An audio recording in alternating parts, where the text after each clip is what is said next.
Bumili nga pala ako ng hito halagang 150 pesos, 200 isang kilo na ito, pero tumitimbang to ng lampas 3/4, binigay na lang sa akin ng 150. So hindi nga pala palaging may hito dun, no, kaya nung nakakita ako binili ko na kagad siya.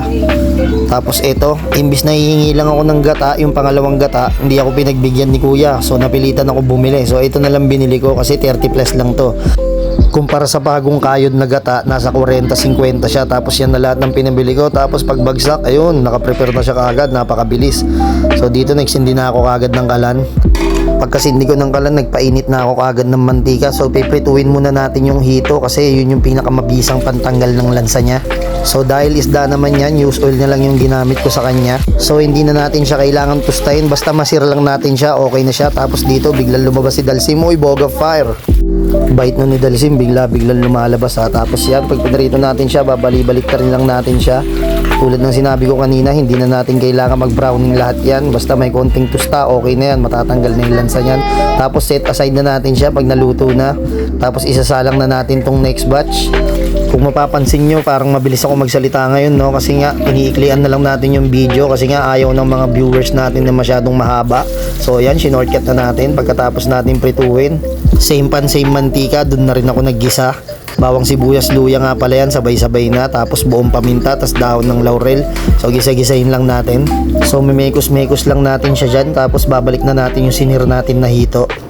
So hindi na nga pala natin kailangan haluin yan kasi medyo na prito na yan, wala nang lansa yan. Tapos nilagyan ko na ng suka. Tignan nyo, ang pangit pa ng lagayan, no?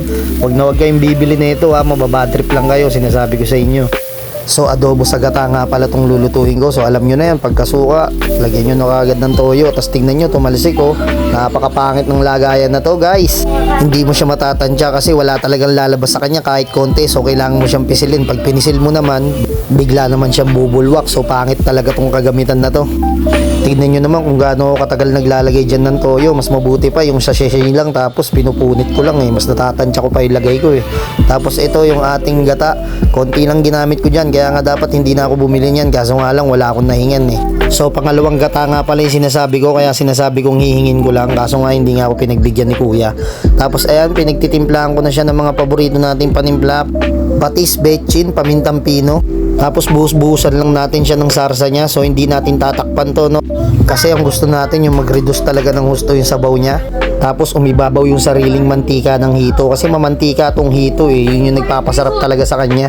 Pag nag-ihaw ka nga nito, mausok yung uling kasi nga tumutulo-tulo yung mantika niya. Tapos nilagyan ko ng kalamansi para pampabalanse ng lasa. Tapos nilagyan ko nga rin pala ng konting sili, pero sa huli ko na siya nilagay para makakain din yung mga anak ko. Hindi ko siya sinama sa gisa. So ubusin lang natin yung sabaw niya dyan, no? Sa ganyang kahinang apoy. So kailangan dyan yung malapot na malapot siya. Tapos pag ganyan na siya, okay na siya. So tikman nyo na lang, adjust nyo na lang sa lasa kung ano yung kulang. Kung mapapansin nyo dyan, nakalutang na yung mantika niya. Tapos tingnan nyo itong gilid, oh.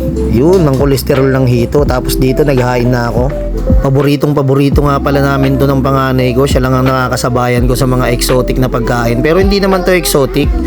Sa mga mamahaling restaurant nga, makikita mo tong dish na to, eh. Pero ang mahal na ito. Kala nyo, pag ganto-ganto lang to. Tignan mo na may itsura niyan. Sarsa pa lang, ulam na, oh. So, ang costing pala natin dito, 150 pesos yung hito. Tapos 32 pesos yung gata.